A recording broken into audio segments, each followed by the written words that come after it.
আসসালামু আলাইকুম। আমি ইমন চৌধুরী। সবাইকে স্বাগতম আজকের আইসিটি ক্লাসে। আমরা গত ক্লাসে আলোচনা করেছিলাম রূপান্তরের নিয়ম 1 নিয়ে। আজকে আমরা আলোচনা করব রূপান্তরের 2 নম্বর নিয়ম। আমরা গত ক্লাসে বলেছি যে আপনি যদি 3টা নিয়ম যদি কমপ্লিট করতে পারেন রূপান্তর থেকে, তাহলে আপনার সংখ্যা পদ্ধতির রূপান্তর সম্পূর্ণ শেষ হবে। তাহলে আমরা আজকে হাজির হয়েছি 2 নম্বর নিয়ম নিয়ে। সুতরাং আমরা 2 নম্বর নিয়মটা দেখি। আমরা একটা বাংলা কথা বলেছি যে দশমিকে আনলে পাওয়ার। গত ক্লাসের নিয়মটা ছিল এরকম যে দশমিক থেকে নিয়ে গেলে ভাগগুণ, আর আজকের নিয়মটা হলো দশমিকে আনলে পাওয়ার। অর্থাৎ আমরা বাইনারি থেকে দশমিক আনতে পারি, অক্টাল থেকে আনতে পারি, হেক্সাডেসিমাল থেকে আনতে পারি এবং অন্যান্য নিয়ম থেকে আমরা আনতে পারি। তাহলে আমি শুরুতেই দেখবো যে বাইনারিতে দশমিকে নিয়ে গেলে কিভাবে করবো, অক্টালে দশমিকে নিয়ে গেলে কিভাবে করবো। তাহলে নিয়ম কিন্তু একটাই, পাওয়ার দিয়ে করবো। জাস্ট পাওয়ারটা বলেছি মনে রাখার সুবিধার্থে। আমি একটা প্রশ্ন দিচ্ছি এভাবে যে 10110.101, এটা একটা বাইনারি সংখ্যা। এটাকে আমরা 10 ভিত্তিতে নিয়ে যেতে হবে, দশমিকে নিয়ে যেতে হবে।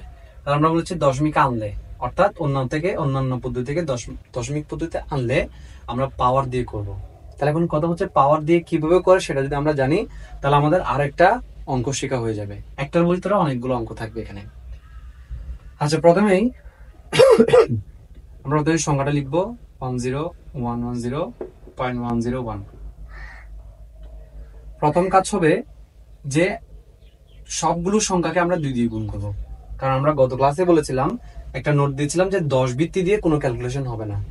তাহলে আমরা যাই কিছু করি না কেন অন্য যে ভিত্তি থাকবে ওটা দিয়ে করব। তাহলে এখানে 2 দিয়ে ক্যালকুলেশন হবে। তাহলে 1 × 2 প্লাস 0 × 2 প্লাস 1 × 2 প্লাস 1 × 2 প্লাস 0 × 2, যতগুলো সংখ্যা আছে সবগুলোকে 2 দিয়ে গুণ করে যোগ। এবং রেডিক্স পয়েন্ট যেখানে থাকবে ওখানে থামবো। থামার পরে কি হবে, যেখানে আমরা বৃত্তিগুলো রেখেছি সেখানে আমরা পাওয়ার বসাবো। এই জন্য আমি নামটা কিন্তু পাওয়ার দিয়েছি, জাস্ট মনে রাখার সুবিধার্থে। আমরা 0 1 2 3 4, তাহলে আমরা পাওয়ার দিয়ে এভাবে করে করব। যদি আরো সংখ্যা থাকতো 5 6 এভাবে আমরা যেতাম।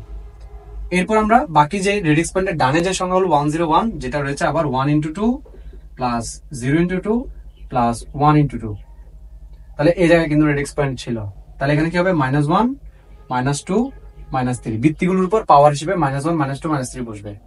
অর্থাৎ রেডিক্স পয়েন্টের এই পাশে মাইনাস বসবে এবং এই পাশে 0 1 2 3 বসবে এবং মাঝখানে কি হবে, প্লাস হবে। আচ্ছা, তাহলে এখন আমাদের কাজ হচ্ছে একদম সিম্পল, যে পাওয়ার দিয়ে ক্যালকুলেশন করে গুণ করে দেয়া। তাহলে 2 এর উপর 4 দিলে কত হয়, 16। 1 গুণ করলে 16 হয়। এখানে 2 এর উপর 3 দিলে 8 হয়, এটার সাথে 0 গুণ করলে 0 হয়। এখানে 2 এর উপর 2 দিলে 4 হয়, 1 গুণ করলে 4 হয়। 2 এর উপর 1 দিলে 2 হয় এবং 1 গুণ করলে 2 হয়। প্লাস আবার 2 এর উপর 0 দিলে 1, 1 এর সাথে আবার 0 গুণ করলে 0 হয়।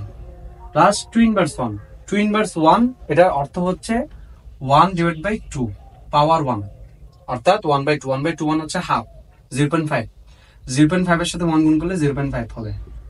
প্লাস 2 ইনভার্স 2, অর্থাৎ 1/2 স্কয়ার, অর্থাৎ 1/4, 2 স্কয়ার মানে 1/4, 1/4 মানে হচ্ছে 0.25, 1 কে 4 দিয়ে ভাগ করলে 0.25।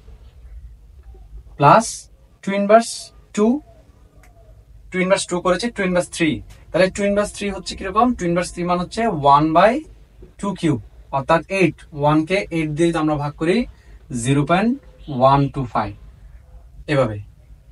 তাহলে এখানে একটা জিনিস আমরা খেয়াল করব যে 2 ইনভার্স 2 মানে হচ্ছে 1/4, 1/4 কে 0 দিয়ে গুণ করলে কিন্তু পুরো মানটাই কিন্তু কি হয়ে যাবে, 0 হয়ে যাবে, এভাবে।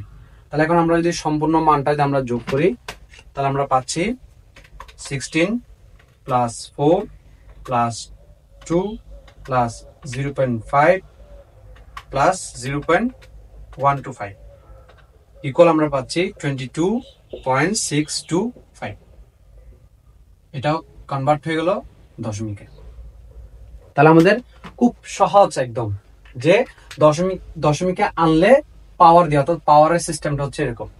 এভাবে করতে পারবো আমরা, অর্থাৎ দশমিক বাইনারি থেকে দশমিক নিতে পারবো, অক্টাল থেকে দশমিক নিতে পারবো, আবার হেক্সাডেসিমাল থেকে আমরা দশমিক নিতে পারবো। অন্যান্য যে ভিত্তি থাকবে 3 ভিত্তি, 4 ভিত্তি, 5 ভিত্তি, এই ভিত্তিগুলো থেকেও আমরা চাইলে দশমিকে আমরা নিয়ে যেতে পারবো। তাহলে আমাদের কাজ একটাই, সেটা হচ্ছে পাওয়ার দিয়ে অঙ্ক করা। পাওয়ার মানে এই ক্যাটাগরির অঙ্কটা করা। তাহলে আমাদের আরেকটা নিয়ম ক্লিয়ার হয়ে গেল। আরো কিছু বিষয় আমি ক্লিয়ার করে দিই। যদি আমার সংখ্যাটা যদি অক্টাল থেকে হয়, তাহলে আমরা এখানে 8 দিয়ে গুণ করব, জাস্ট বৃত্তিগুলো 8 হবে। যদি হেক্সাডেসিমাল থেকে নিয়ে যাই, তাহলে 16 দিয়ে গুণ হবে, একদম একই নিয়ম। তবে মনে রাখতে হবে 16 অর্থাৎ হেক্সাডেসিমাল থেকে নিয়ে গেলে সংখ্যাগুলো এরকম থাকতে পারে, 5b.62। সাপোজ একটা কোশ্চেন হেক্সাডেসিমাল, এটা আমরা ডেসিমেলে নিয়ে যাব, তাহলে দশমিকে আনলে পাওয়ার দিয়ে করব। তবে পাওয়ার দিয়ে করার সময় আমরা মনে রাখবো যে এ মানে কিন্তু 10, এটা মাথায় রাখতে হবে।